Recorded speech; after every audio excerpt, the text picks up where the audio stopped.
राधे राधे। कहते हैं नवरात्रि में यदि कोई भोजपत्र पर मंगल स्तोत्र लिख करके उसको पान के पत्ते में बांध करके उसमें 2 लौंग लगा करके और नीम के पेड़ के नीचे 9 दिन रखना शुरू कर देता है तो उसका कर्जा कितना भी बड़ा हो वह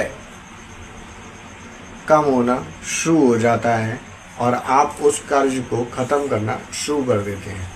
ऐसा ही राहुल जी के साथ में हुआ था, जिनके ऊपर काफ़ी कर्ज था। नवरात्रियों में उन्होंने ये उपाय किया और आज वो कर्ज से मुक्त है।